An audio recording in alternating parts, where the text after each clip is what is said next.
Hello, Tea Party members, groups, and supporters. This is Diane Silverman, co-founder and chairperson of the 3,500-member Garland County Tea Party in Hot Springs, Arkansas, asking you to please consider joining with us in changing the national conversation in this 2012 election cycle. We want to change it from being only about the many various issues to being all about the biggest issue America faces today, which is the invalidation of the U.S. Constitution by a force that has come to be known as the New World Order. We have before us the opportunity to forge for ourselves and for future generations a new world order, a world... Not everyone is familiar with the term New World Order, and many who are familiar with it have been afraid to talk about it. But at a time like this, when we the people are America's last great hope in preserving liberty, letting fear stop us would be the worst possible thing we could do. Some call the New World Order the shadow government. Some call it socialism, Marxism, even communism. But by any name, it's a global system of governance in conjunction with the United Nations that puts all power in the hands of a small number of people, with the rest of us being their subjects, no longer being individuals with the freedoms and protection of the U.S. Constitution. So let's call the enemy by its real name, the New World Order. Since George Bush Sr. first called it New World Order back in 1992, it has infiltrated into most cities and states under the guise of nice-sounding initiatives like smart growth and sustainable development, globalization, systems integration, and others, while all the time it has been secretly gnawing away at the U.S. Constitution. If you're not familiar with programs like UN Agenda 21 or ICLEI or Project 60, you may be shocked into disbelief when you first learn about these projects. But if we, the people of the Tea Party, you and I, if we don't speak about this, if we can't identify our enemy, how are we going to beat it? If we pretend the danger isn't real, it won't go away by itself. So whether we like it or not, it's time to speak out about the danger the New World Order is to the United States Constitution. While Americans were focused on political parties and issues like health care, immigration, the economy, etc., the New World Order has been working to infiltrate our cities and states with programs that are part of Agenda 21. They did it by feeding grant money to unsuspecting, well-meaning government agencies that implemented all sorts of global initiatives that conflict with our individual rights. Here in Hot Springs, for example, the grants were used to hire an outside consultant to conduct a visioning process for future land use that has as part of it that no one can subdivide his private property, not even to leave it to his children in his will, without prior permission from the local community planning board. The New World Order has even infected the two-party political system. How are we to know that over the years an equal number of top-level Democrats and Republicans both were recruited to sit on the boards of a plethora of organizations and commissions, such as the Council on Foreign Relations, that focus on implementing global governance? Whether the political leaders drank the Kool-Aid or were duped like we've been duped, the result is they are complicit in the New World Order plans to destroy the American dream. Thus, to vote only by party affiliation this time around is to choose to be duped again. Because our leaders are not speaking out about the danger of losing America's liberty to the New World Order, most Americans can't figure out what it is that's turning everything upside down in this country. At this point, we don't know which of our current political leaders or which of the candidates for national office understand the power of the New World Order, or if, when they are elected, they will repeal the executive orders and treaties signed by both President Bush I and II and by Bill Clinton and by Obama, which violate the U.S. Constitution and support global governance.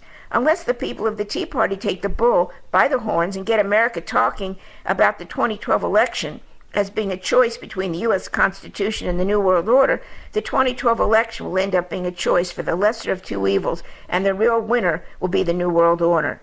Why talk about fixing the economy when it's obvious, isn't it, that the New World Order wants America's economy to fail? It needs America's economy to fail in order to put the final nail in our coffin.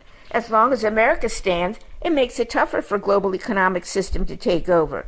I say that in spite of the fact that just a few days ago, China's Prime Minister stated publicly that both China and Russia agree that the world needs a new economic system.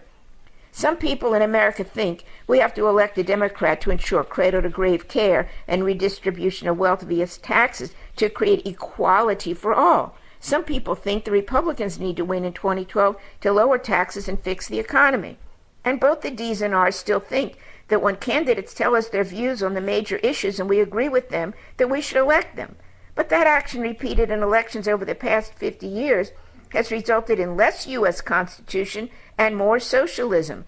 And that effect will even be more accelerated in this election if somebody doesn't start telling the truth about it. This time it's critical that we know where the candidates stand on the issue of the Constitution versus the New World Order.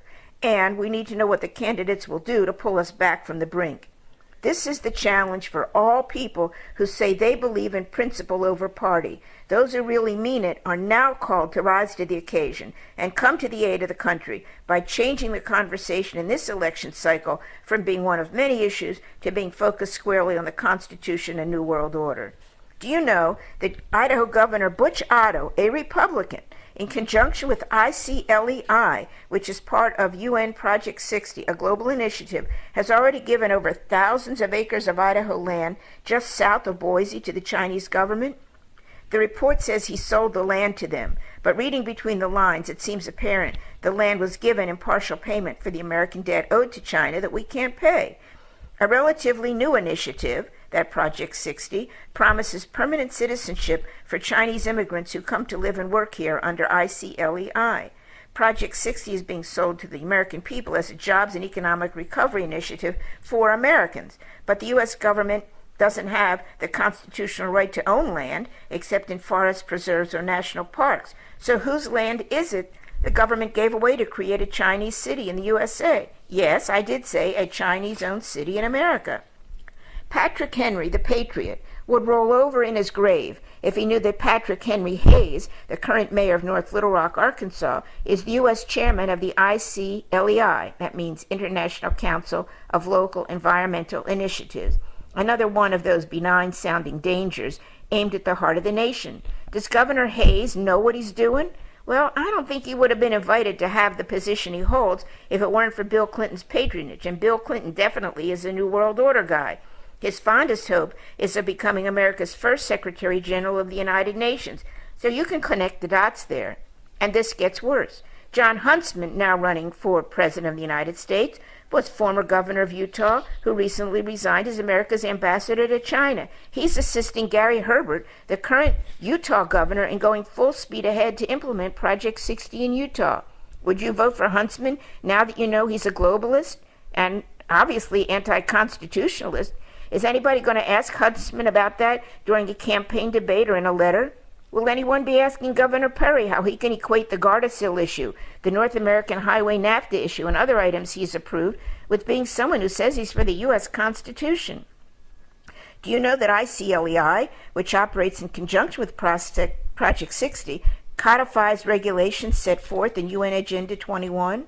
Do you know that on June 9, 2011, an Executive Order 13575 was established at the White House that covers 16% of the American population who live in rural counties? The Executive Order's Rural Council combines 25 government departments, including Defense, Justice, Homeland Security, Commerce, Interior, EPA, Housing, Health, Education, to name just a few. The stated object of Order 13575 is to increase federal regulation of food production, land use, and implement cap and trade. Implement cap and trade and rebuild America's economy at the same time? I don't think it can be done. Do you? America's ship of state is under almost total control of the New World Order, and none of the candidates is screaming about it.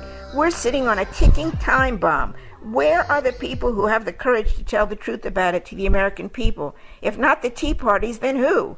Where are the candidates who understand the danger we face and are willing to tell us exactly what they will do to stop it? We have to find them. We have to get them elected. How many messages on the wall do we have to see before we realize the New World Order is not constitutional and it's not America? It's a global power grab to control all property and regulate how it can be used. Under nice-sounding euphemisms like smart growth, visioning for the future, sustainable community, Agenda 21 and Project 60, we'll lose the war for our freedom before most Americans even know who the enemy is. Make no mistake about it. The choice in this election is between freedom under the Constitution or domination and control under the New World Order. Whichever one wins will decide America's fate, and I guess the world's fate, into the future. There is no issue Americans can't solve if we have the rights and protections our founding fathers gave us. On the other hand, without property rights, what good is money? Without First Amendment rights, I have no rights at all, as persons, either individually or collectively. The reason the Tea Party movement grew so quickly in 2009 is that the fear of losing our country beat so strongly in so many hearts and minds that the mere mention of it on TV in one man's rant caused a tidal wave of people to come together to make their voices heard. How many of you people want to pay for your neighbor's mortgage that has an extra bathroom and can't pay their bills? Raise their hand. How about we all? President Obama, are you listening? By the 2010 election, our movement had become mainstream. Now we have to take the next step and become like a huge brick wall to stop the New World Order in its tracks. If we don't, there will be no use for the Tea Party or any other party, because there will only be one party, the global party. It will rule our lives, and we won't like it. Please notice on this official map of the UN Agenda 21 program that the end result of UN Agenda 21 Wildlands Project will be that one half the land in the USA will be returned to core wilderness reserves shown in red, all surrounded by yellow, which indicate the buffer areas. No human activity will be allowed in the red areas. The black areas are ultimately where humans will be allowed to live. Sustainable development, in conjunction with smart growth, seeks to have everyone living in urbanized, stackable eco-habitats. The sustainable city is designed as a self-enclosed area where we will live, work, and play, and commute via mass public transportation. There'll be no need to go far because most of the country will be off-limit to humans. Yes, I know the thought of this makes you feel nauseous. If this is the first time you've heard about Agenda 21, ICLEI, and Project 60, you may find this information unthinkable, unprovable conspiracy theory. But if you put forth minimal effort to look up these projects on Google or Bing, you will discover tons of official governmental information proving this is real. While you're at it, you might look up the North American Federation, which will show details of the plan for open borders on this continent that both George Bush and Bill Clinton signed on to. It will be clear then why it is futile to expect Homeland Security or the courts to move against illegal immigration. So much for separation of powers and checks and balances. Please forward this message to all Tea Parties, candidates, journalists, radio and TV hosts, and individuals you know. There's no telling what it will take to change the conversation in this election cycle. But you succeeded in growing the Tea Party into a national force without a how-to book to guide you. Perhaps that was the warm-up round for this new challenge, which is as significant as any battle America has faced. By joining as one heart and one mind to make the U.S. Constitution versus the New World Order the most talked about issue in the nation, people may begin realizing what we will lose if we let the New World Order win. May Providence guide our way.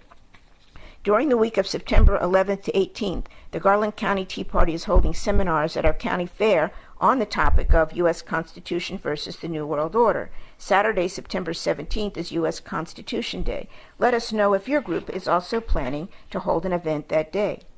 I heard a story about a fire that was raging out of control for many days.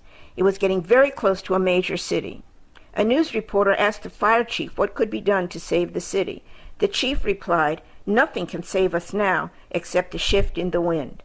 May our American Tea Parties, working in unison, each in their own way, be the shift in the wind that's needed to make this election one that can save the American dream. We'd like to hear your comments, ideas, and questions. All feedback is welcome. Please email me at gctparty.com. Yours truly with love, Diane Silverman.